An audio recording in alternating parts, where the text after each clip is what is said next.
We are going. Now! Get out now! Get out of here! Understand? Did you not understand? अरे जाइए. There is an empty ground. Yes. Get out. ನಮಸ್ಕಾರ ಬಂಧುಗಳೇ, ಹೇಗಿದ್ದೀರಾ? ನಾನು ನಿಮ್ಮ Raghu Naik RN24 voice ಕಾರ್ವರ್ಗೆ ನಿಮಗೆಲ್ಲರಿಗೂ ಸ್ವಾಗತ ವೀಕ್ಷಕರೇ. ಏನಂದರೆ ಇತ್ತೀಚೆಗೆ ನಾವು ನೋಡ್ತಾ ಇದ್ದೇವೆ, ಬಹಳಷ್ಟು ಸುದ್ದಿ ಆದಂಥದ್ದು ಅದು ತೀರಾನೇ ಬಹಳ ವಿಪರೀತವಾಗಿ ವೈರಲ್ ಆಗ್ತಾ ಇದೆ ವೀಕ್ಷಕರೇ. ಯಾಕಂದರೆ ಅದಕ್ಕೆ ಆ ರೀತಿಯ ಕೂಡ ದೇಶಾದ್ಯಂತ ಜನರ ಸಪೋರ್ಟ್ ಕೂಡ ಆ ಮಹಿಳೆಗೆ ಸಿಕ್ಕಿದೆ. ಯಾವುದಪ್ಪ ಅದು ನ್ಯೂಸು ಅಂತ ನೀವು ಆತುರದಲ್ಲಿದ್ದೀರಾ, ಕಾಯ್ತಾ ಇದ್ದೀರಾ. ಅದನ್ನು ನೋಡಿದವರು ಕೂಡ ಬಹಳಷ್ಟು ಜನ ಇದ್ದಾರೆ, ನೋಡಿದ್ದಾರೆ. ಆದರೆ ಇಲ್ಲಿ ಏನಾಗಿದೆ ಅಂತ ಆ ವಿಷಯದ ಬಗ್ಗೆ ನಾನು ಚರ್ಚೆ ಮಾಡಲಿಕ್ಕೆ ಬಂದಿದ್ದೇನೆ ವೀಕ್ಷಕರೇ. ಏನಂದರೆ ಇತ್ತೀಚೆಗೆ ನೋಡ್ತಾ ಇದ್ದೀರಿ, ರಾಜಕೀಯ ರ್ಯಾಲಿಗಳು ಬಹಳಷ್ಟು ಆಗ್ತಾ ಇರ್ತವೆ. ಟ್ರಾಫಿಕ್ ಜಾಮ್ ಮಾಡ್ಕೊಂಡು ರಸ್ತೆ ಎಲ್ಲ ತಡೆ ಹಿಡಿದು ಜನರಿಗೆ ಯಾವುದೇ ರೀತಿಯ ಒಂದು ಮಾಹಿತಿ ನೀಡದೆ ಟ್ರಾಫಿಕ್ ಜಾಮ್ ಮಾಡಿಕೊಂಡು ಇವರೊಂದು ರ್ಯಾಲಿ ಮಾಡೋದು, ಅಲ್ಲೇ ಸೆಲ್ಫಿ ತೊಗೊಳ್ಳೋದು, ಅಲ್ಲೇ ವೈರಲ್ ವಿಡಿಯೋ ಕೂಡ ರೀಲ್ಸ್ ಮಾಡೋದು, ಸುಮಾರು ಗಂಟೆಗಟ್ಟಲೆ ರ್ಯಾಲಿ ಕೂಡ ರಸ್ತೆ ಮೇಲೆ ನಡೀತಾ ಇರ್ತದೆ. ಉಪಮುಖ್ಯಮಂತ್ರಿ ಹೋದಾಗ ಕೂಡ ನಾವು ರಸ್ತೆನ ಬಿಟ್ಕೊಡ್ಬೇಕಾಗತ್ತೆ. ಅಲ್ಲಿ ನಮ್ಗೆ ತಡೆ ಹಿಡಿತಾರೆ ಪೊಲೀಸರು. ಯಾಕಂದರೆ ಅವ್ರದ್ದು ಕೂಡ ತಪ್ಪಿಲ್ಲ. ಯಾಕಂದರೆ ರಾಜಕೀಯ ವ್ಯಕ್ತಿಗಳು ನಮಗೂ ಕೂಡ ಸಸ್ಪೆಂಡ್ ಮಾಡ್ಬೋದು, ನಮಗೂ ಕೂಡ ವರ್ಗಾವಣೆ ಮಾಡ್ಬೋದು ಅಂತ ಅವ್ರು ಕೂಡ ಹೆದರಿಕೆ ಇರುತ್ತೆ. ಆಗೋಸ್ಕರ ಅವರು ಏನು ಮಾಡಿರ್ತಾರೆ, ಜನರಿಗೂ ಕೂಡ ಒಂದು ರಿಸ್ಟ್ರಿಕ್ಷನ್ ಕೊಡ್ತಾರೆ. ಯಾಕಂದರೆ ಮಿನಿಸ್ಟ್ರು ಹೋಗ್ತಾ ಇದ್ದಾರೆ, CM ಹೋಗ್ತಾ ಇದ್ದಾರೆ, ಅದಕ್ಕಾಗಿ ನಮಗೆ ಒಂದು ರಿಸ್ಟ್ರಿಕ್ಷನ್ ಇದೆ, ನಮ್ಗೆ ಮೇಲಧಿಕಾರಿಗೆ ಒಂದು ಪರ್ಮಿಷನ್ ಕೊಟ್ಟಿದ್ದಾರೆ, ನಾವು ಈ ಒಂದು ರಸ್ತೆನ ತಡಿಬೇಕಾಗತ್ತೆ. ಯಾಕಂದರೆ ಅವ್ರು ಮಿನಿಸ್ಟರ್ ಅಲ್ಲ, ದೊಡ್ಡ ಜನ ಮುಖ್ಯಮಂತ್ರಿ ಹೋಗ್ತಾ ಇದ್ದಾರೆ ಅಂತ. ಆದರೆ ಇಲ್ಲಿ ಏನಾಗ್ತಾ ಇದೆ ಅಂದರೆ, ಪಾಪ ಜನಸಾಮಾನ್ಯರ ಬಗ್ಗೆ ಯಾರು ಕೂಡ ಯೋಚನೆ ಮಾಡ್ತಾ ಇಲ್ಲ. ಬಹಳಷ್ಟು ಜನರು ಡ್ಯೂಟಿಗೆ ಹೋಗಿರ್ತಾರೆ, ಅಂದರೆ ಒಂದು ಕೆಲಸಕ್ಕೆ ಹೋಗುವ ಪರಿಸ್ಥಿತಿ ಇರುತ್ತೆ, ಒಂದು ಆಸ್ಪತ್ರೆಗೆ ಒಂದು ಟ್ಯಾಬ್ಲೆಟ್ ಹೋಗುವಂಥ ಪರಿಸ್ಥಿತಿ ಇರುತ್ತೆ. ಯಾವುದಾದ್ರು ವಿನಾಕ ಒಂದು ಮಗು ಕೂಡ ಒಂದು ಸ್ಕೂಲಿಗೆ ಹೋಗೋದು ಪರಿಸ್ಥಿತಿ ಇದೆ, ಇಲ್ಲ ಸ್ಕೂಲಿಂದ ಟ್ಯೂಷನಿಂದ ಬರುವಂಥ ಪರಿಸ್ಥಿತಿ ಇರುತ್ತೆ. ಆ ಒಂದು ಇದ್ದಾಗ ಇವು ರಸ್ತೆ ತಡೆ ಮಾಡೋದು ಎಷ್ಟು ಸರಿ ಅಂತ ಈ ಒಂದು ಚರ್ಚೆ ಕೂಡ ಆಗ್ತಾ ಇರ್ತದೆ ಆವಾಗ. ಆದ್ರೂ ಕೂಡ ಅದರ ಬಗ್ಗೆ ಯಾವ ವ್ಯಕ್ತಿ ಕೂಡ ಪ್ರಶ್ನೆ ಮಾಡೋದಿಲ್ಲ. ಯಾಕೆ ಪ್ರಶ್ನೆ ಮಾಡೋದಿಲ್ಲ ಅಂದರೆ, ಪೊಲೀಸರ ಒಬ್ಬ ಹೆದರಿಕೆ ಇರುತ್ತೆ, ಮತ್ತೆ ರಾಜಕೀಯ ಜನರದ್ದು ಕೂಡ ಹೆದರಿಕೆ ಇರುತ್ತೆ ಒಬ್ಬ ಜನಸಾಮಾನ್ಯರಿಗೆ. ಯಾಕಂದ್ರೆ ನಮ್ಗೆ ಯಾಕೆ ಬಿಡು ಇಷ್ಟು ಜನ ಇದ್ದಾರೆ, ನಾವ್ಯಾಕೆ ಅವ್ರ ಬಗ್ಗೆ ಮಾತಾಡಬೇಕು ಅಂತ ಹೇಳ್ಕೊಂಡು ಬಹಳಷ್ಟು ಜನರು ತಮ್ಮ ಪಾಡಿಗೆ ತಾವೇ ನಿಂತ್ಕೊಳ್ತಾರೆ. 1 ತಾಸು 2 ತಾಸು ಹಾಗೆ ರಸ್ತೆ ಮೇಲೆ ನಿಂತ್ಕೊಂಡಿರ್ತಾರೆ. ಆದ್ರೆ ಇತ್ತೀಚಿನ ನಾವು ಒಂದು ವಿಡಿಯೋ ನೋಡ್ತಾ ಇದ್ದೇವೆ, ಬಹಳಷ್ಟು ವೈರಲ್ ಆಗಿದಂತಹ ವಿಡಿಯೋ. ಅದು ಒಬ್ಬ ಮಹಿಳೆ, ದಿಟ್ಟ ಮಹಿಳೆ, ಅವರು ಕಿತ್ತೂರು ರಾಣಿ ಚೆನ್ನಮ್ಮ ಹಾಗೇನೆ ಒಂದು ರೋಷವನ್ನು ತಾಳಿದಾಳೆ. ಏನಂದ್ರೆ, ಮಹಾರಾಷ್ಟ್ರ ರಾಜ್ಯದ ಮುಂಬೈ ನಗರದ ವಾರ್ಲಿ ಪಟ್ಟಣದಲ್ಲಿ ನಡೆದಂತ ಈ ಒಂದು ಘಟನೆ ಕಾಣಿಸ್ತಾ ಇದೆ ನೋಡಿ. ಆ ಮಹಿಳೆ ಯಾವ ರೀತಿ ಒಂದು ಕಿರುಚಾಡ್ತಾ ಬರ್ತಾ ಇರ್ತಾರೆ ಅಂದ್ರೆ, ಅವಳದು ಪಾಪ ಯಾವುದೇ ರೀತಿಯ ಕೂಡ ತಪ್ಪಿರಲ್ಲ. ಅವಳು ಮಾನಸಿಕವಾಗಿ ಕುಗ್ಗಿರ್ತಾಳೆ. ಏನಂದ್ರೆ, ಅವಳು ತನ್ನ ವಾಹನದಲ್ಲಿ ತನ್ನ ಮಗುಗೆ ಸ್ಕೂಲಿಂದ ತಗೊಂಡ್ಬರ್ಬೇಕಾದ್ರೆ ಆ ಮಗು ಆಳ್ತಾ ಇರ್ತದೆ. ಏನಂದ್ರೆ, ನನಗೆ ಹಸು ಆಗಿದೆ, ನನಗೆ ಮನೆಗೆ ಹೋಗ್ಬೇಕು. ಯಾಕಂದ್ರೆ ಈಗ ನೋಡಿ ತಾಪಮಾನ ಯಾವ ರೀತಿ ಇರುತ್ತೆ ಇಲ್ಲಿ.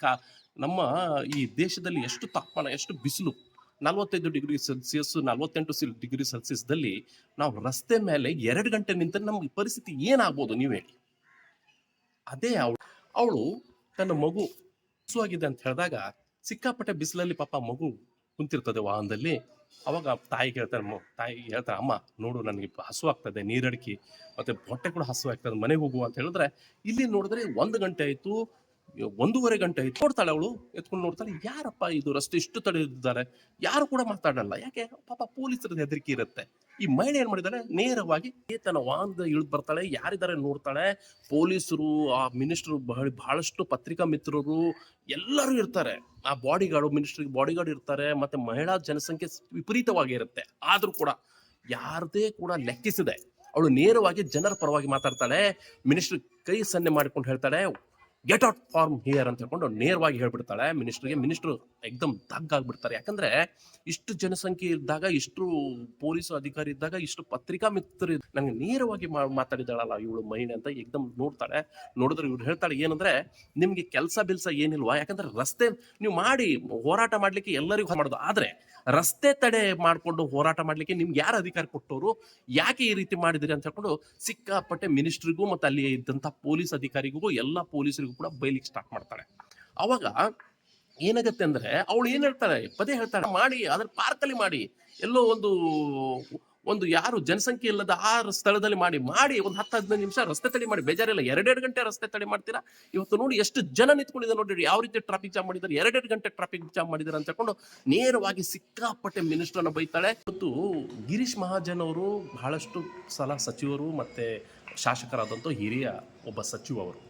ಆದರೆ ಅವ್ರಿಗೆ ಸ್ವಲ್ಪ ತಿಳುವಳಿಕೆ ಇರಬೇಕಿತ್ತು. ಯಾಕಂದರೆ ಮುಂಬೈ ನಗರದಲ್ಲಿ ವಾರ್ಲಿ ಅಂತ ಒಂದು ಪಟ್ಟಣದಲ್ಲಿ ಡೈಲಿ ರೆಗ್ಯುಲರ್ ಆಗಿ ಅಲ್ಲಿ ಟ್ರಾಫಿಕ್ ಜಾಮ್ ಆಗತ್ತೆ. ಅಂದರೆ ವೆಹಿಕಲಿಂದ ಟ್ರಾಫಿಕ್ ಜಾಮ್ ಆಗತ್ತೆ. ಅದರಲ್ಲಿ ಕೂಡ ಇವರು ಆ ರಸ್ತೆಯಲ್ಲಿ ಇವರು ಕೂಡ 2 ಗಂಟೆ ಅಲ್ಲಿ ಮಹಿಳಾ ಮಸೂದೆ ಬಗ್ಗೆ ಒಂದು ಯಾವ ಬಿಜೆಪಿ ಸರ್ಕಾರದಿಂದ ಒಂದು ಏನೋ ಆಗಿರ್ತದೆ. ಅಂದರೆ ಮಸೂದೆ ಮಂಡನೆಯಲ್ಲಿ ಅವ್ರು ಸೋಲಾಗುತ್ತೆ ಬಿಜೆಪಿ ಸರ್ಕಾರಕ್ಕೆ. ಆ ಮಹಿಳೆ ಅದಕ್ಕಾಗಿ ಅವ್ರು ಏನ್ ಮಾಡ್ತಾರೆ, ಮಹಿಳೆಯರನ್ನ ಎಲ್ಲರೂ ಒಗ್ಗಟ್ಟು ಕೂಡ್ಕೊಂಡು ಅಲ್ಲಿ ಒಂದು ಪ್ರತಿಭಟನೆ ಮಾಡ್ಲಿಕ್ಕೆ ಶುರು ಮಾಡ್ತಾರೆ. ಆದ್ರೆ ಈ ಮಹಿಳೆ ಹೇಳೋ ಪ್ರಕಾರ ನೀವು ಪಾರ್ಕಲ್ಲಿ ಮಾಡಿ, ನೀವು ಯಾವುದೋ ಒಂದು ಇದರಲ್ಲಿ ಸ್ಟೇಡಿಯಂ ಮುಖಾಂತರ ಮಾಡಿ. ಇವ್ರು ಮಾಡೋದೇನು, ಅಲ್ಲಿ ರಸ್ತೆ ಮೇಲೆ ಸೆಲ್ಫಿ ತಗೊಳ್ಳೋದು, ಅಲ್ಲಿ ರಸ್ತೆ ಮೇಲೆ ವಿಡಿಯೋ ರೀಲ್ಸ್ ಮಾಡೋದು, ಮಾಡೋದು, ಈ ಮಾಡೋದು, ಅವ್ರಿಗೆ ಫೋಸ್ ಕೊಡೋದು, ಇವ್ರಿಗೆ ಫೋಸ್ ಕೊಡೋದು ಮಾಡೋ 2 ಗಂಟೆ ತೆಗ್ದಿದ್ರಿ ನೀವು.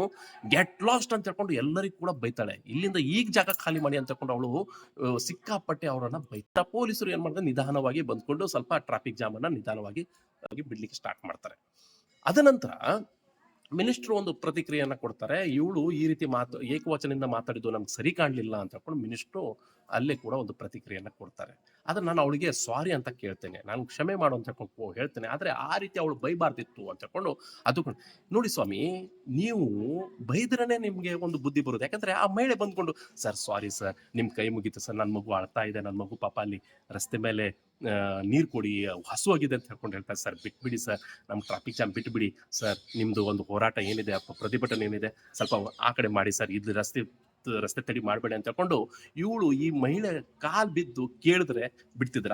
ನೋ, ಇಂಪಾಸಿಬಲ್, ಬಿಡ್ತಿದ್ದಿಲ್ಲ ಇವರು. ಯಾಕಂದ್ರೆ ಇವರು ಚರ್ಮ ಏನಾಗಿದೆ, ದಪ್ಪಾಗಿದೆ. ಈ ಮಿನಿಸ್ಟ್ರದು ಎಂ ಎಲ್ ಎ ಚರ್ಮ ಎಲ್ಲ ದಪ್ಪಾಗ್ಬಿಟ್ಟಿದೆ. ಯಾಕಂದ್ರೆ ಅವ್ರಿಗೆ ಯಾರು ಹೇಳೋರಿಲ್ಲ, ಕೇಳೋರಿಲ್ಲ. ಇಂಥ ಮಹಿಳೆ ಬೇಕು ಅವ್ರಿಗೆ ಹೇಳೋರ್ಲಿಕ್ಕೆ. ಯಾಕಂದ್ರೆ ಇವತ್ತು ಏನಾಗಿದೆ ಅಂದ್ರೆ ಪಾಪ ಎಲ್ಲೂ ಕೂಡ ಇದೇ ರೀತಿ ಆಗತ್ತೆ. ಎಲ್ಲೂ ಕೂಡ ಟ್ರಾಫಿಕ್ ಜಾಮ್ ಪ್ರತಿಭಟನೆ ರಸ್ತೆಯಲ್ಲಿ ಮಾಡ್ತಾರೆ, ಟೈರ್ ಸುಟ್ಟಾಕ್ತಾರೆ, ಅಲ್ಲಿ ಇವನ ಮೂರ್ತಿ ಸುಟ್ಟಾಕ್ತಾರೆ, ಅವನು ಅಲ್ಲಿ ಮೂರ್ತಿ ಸುಟ್ಟಾಕ್ತಾರೆ. ಎಲ್ಲ ಇದೇ ಪರಿಸ್ಥಿತಿ ಬಂದು ಹೋಗಿದೆ. ಅದನ್ನ ಮಾಡಿ ಪ್ರತಿಭಟನೆ ಮಾಡ್ಲಿಕ್ಕೆ ಎಲ್ಲರಿಗೂ ಕೂಡ ಹಕ್ಕಿದೆ. ಡಾ.ಬಿ.ಆರ್. ಅಂಬೇಡ್ಕರ್ ಅವರು ಹೇಳಿದ್ದಾರೆ, ಸಂವಿಧಾನದಲ್ಲಿ ಎಲ್ಲರಿಗೂ ಹಕ್ಕಿದೆ ಪ್ರತಿಭಟನೆ ಮಾಡ್ಲಿಕ್ಕೆ. ಮಹಾತ್ಮ ಗಾಂಧೀಜಿಯು ಕೂಡ ಅದೇ ಹೇಳಿದ್ದಾರೆ, ಎಲ್ಲರೂ ಕೂಡ ಅದೇ ಹೇಳ್ತಾರೆ. ಪ್ರತಿಭಟನೆ ಮಾಡ್ಕೊಂಡು ಎಲ್ಲರೂ ಮುಂದೆ ಬಂದವರು. ಹೋರಾಟ ಮಾಡಬೇಕು. ಆದ್ರೆ ಈ ರೀತಿ 2 ಗಂಟೆ ರಸ್ತೆ ತಡೆ ಮಾಡ್ಕೊಂಡು ಹೋರಾಟ ಮಾಡೋದು ಅದು ಒಳ್ಳೇದಲ್ಲ ಅಂತ ನಾನು ಹೇಳಲಿಕ್ಕೆ ಇಷ್ಟಪಡ್ತಾ ಇದ್ದೆ. ನೇಪಾಳದಲ್ಲಿ ಹೊಸ ಪ್ರಧಾನಿ ಆದಂತಹ ನೇಪಾಳದ ಒಬ್ಬ 35-36 ವರ್ಷದ ಪ್ರಧಾನಿ ಏನ್ ಹೇಳ್ತಾರಂದ್ರೆ, ಎಲ್ಲರಿಗೂ ಒಂದೇ ಕಾನೂನು ಕೊಡಿ. ಯಾಕಂದ್ರೆ ಈ ಒಂದು ಮಿನಿಸ್ಟ್ರು, MLA, ಈ ಮುಖ್ಯಮಂತ್ರಿ ನಾವು ಅವರನ್ನ ಆರಿಸಿ ತಂದವರು. ಯಾಕಂದ್ರೆ ಜನಸಾಮಾನ್ಯರು ಆರಿಸಿ ತಂದಂತ ಒಬ್ಬ ಜನಪ್ರತಿಯನ್ನ. ಆದ್ರೆ ಇವ್ರೇನ್ ಮಾಡ್ತಾ ಇದ್ದಾರೆ ಇವತ್ತು, ಈ ಜನಸಾಮಾನ್ಯರ ಸೈಡಿಗೆ ಇಟ್ಕೊಂಡು ಇವ್ರಿಗೆ ಬಹಳಷ್ಟು ಅಹಂಕಾರ, ದುರಹಂಕಾರ ಶುರು ಆಗುತ್ತೆ. ಒಬ್ಬ MLA ಶಾಸಕನ ಆದ್ಮೇಲೆ, ಸಚಿವನ ಆದ್ಮೇಲೆ, ಒಬ್ಬ ಮುಖ್ಯಮಂತ್ರಿ ಆದ್ಮೇಲೆ, ಅಂತ ಒಂದು ಆದ್ಮೇಲೆ ಇವರಿಗೆ ಬಹಳಷ್ಟು ಅಹಂಕಾರ, ಅಗೌರವ ಎಲ್ಲ ಸ್ಟಾರ್ಟ್ ಆಗತ್ತೆ. ಆದ್ರೆ ನಾವೇನ್ ಹೇಳುದು, ಯಾಕೆಂದ್ರೆ ನೀವು ಯಾವ ರೀತಿ ಇದ್ರಿ ಮುಂಚೆ, MLA ಆಗೋ ಮುಂಚೆ ಯಾವ ರೀತಿ ಇದ್ರಿ, ಜನಸಾಮಾನ್ಯರಿಗೆ ಯಾವ ರೀತಿ ನೀವು ಪ್ರೀತಿಯಿಂದ ಕಾಣ್ತಿದ್ರಿ, ಅದೇ ಪ್ರೀತಿಯನ್ನ ಒಬ್ಬ ಶಾಸಕ, ಸಚಿವನಾದ ನಂತರ ಕಾಣಿಸಿದ್ರು ಕೂಡ ಜನಸಾಮಾನ್ಯ ಬಡಪಾಯಿಗೆ ನಿಮ್ಗೆ ಯಾರು ಕೂಡ ಮರಿಲಿಕ್ಕೆ ಸಾಧ್ಯನೇ ಇಲ್ಲ. ನಮ್ಮವ್ರು ಏನ್ ಮಾಡ್ತಾರಂದ್ರೆ, ಅವ್ರಿಗೆ ಗೊತ್ತಿದೆ ಇಲೆಕ್ಷನ್ ನಂತರ ದುಡ್ಡು ಬೀಸಾಕಿದ್ರೆ ಸಾಕು, ಜನಸಾಮಾನ್ಯರಿಗೆ ಓಟ್ ಖಂಡಿತವಾಗ್ಲೂ ನಮ್ಗೆ ಕೊಡ್ತಾರ ಅಂತ ಹೇಳ್ಕೊಂಡು ಅದೊಂದು ತಿಳ್ಕೊಂಡಿದ್ದಾರೆ. ಅವ್ರಿಗೆ ಅದೊಂದಿದೆ ಅವರಿಗೆ. ಆದ್ರೆ ನಮ್ಮಲ್ಲಿ ಕೂಡ ಅದೇ ಕೊರತೆ ಆಗಿದೆ. ದುಡ್ಡು ತಗೊಂಡ್ರೆ ಓಟ್ ಹಾಕ್ಬಿಟ್ಬಿಡ್ತಾರೆ ಇವ್ರು. ಯಾರು ಆಗ್ಲಿ, ಅವನು ಯಾರು ನಿಂತರು ಕೂಡ ಅವನನ್ನ ದುಡ್ಡು ಕೊಟ್ರೆ ಇಲ್ಲಿ ಹಾರಿಸ್ಕೊಂಡ್ ಬರ್ತಾರೆ. ಅಂತ ಪರಿಸ್ಥಿತಿ ನಮ್ಮಲ್ಲಿ ಬಂದಿದೆ. ಅದಕ್ಕಾಗಿ ಇಂಥವ್ರೆಲ್ಲ ನಮಗೆ ಸಿಗ್ತಾರೆ. ಈ ರೋಡ್ ಬ್ಲಾಕ್ ಮಾಡ್ಕೊಂಡು, ಈ ರಸ್ತೆ ಮೇಲೆ ಮಾಡ್ಕೊಂಡು, ಮತ್ತೆ ಯಾವುದೋ ಇದರಲ್ಲಿ ಮಾಡ್ಕೊಂಡು ಅಂಥವ್ರೆಲ್ಲ ನಮ್ಗೆ ಸಿಕ್ಬಿಡ್ತಾರೆ. ಅದಕ್ಕಾಗಿ ಈ ಒಂದು ಲೇಡಿ ಸಿಂಗಮ್ ಇವತ್ತು ದೇಶಾದ್ಯಂತ ವೈರಲ್ ಆದಂತಹ ಈ ವಿಡಿಯೋ, ಈ ಲೇಡಿ ಸಿಂಗಮ್ ಆಗಿ ಇವತ್ತು ಒಂದು ಒಳ್ಳೆ ಒಂದು ಜನಸಾಮಾನ್ಯರ ಬಗ್ಗೆ ಮಾತಾಡಿದಾಳಲ್ಲ, ಇವಳಿಗೆ ಹ್ಯಾಟ್ಸ್ ಆಫ್ ಅಂತ ಹೇಳಿಕ್ ನಾನು ಇಷ್ಟಪಡ್ತೀನಿ. Thank you very much. Thank you.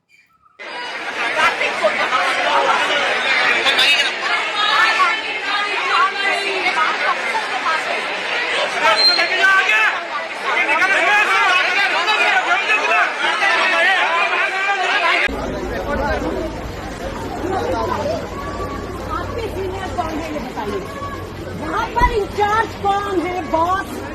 मैं आपसे कुछ पूछ रही हूँ. Who's in charge?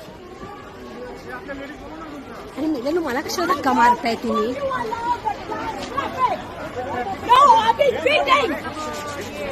I have to pick up my gun. I've been standing. When are you moving? There is an empty ground there. Go shout there. Now. Get out now.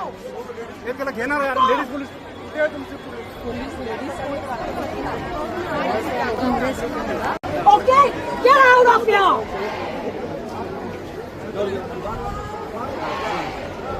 Did you not understand? Did you not understand? अरे जाइए visual क्या ना No, what is wrong with you? There are hundreds of people waiting. There is an empty ground there. There is an empty ground. Yes. Get out.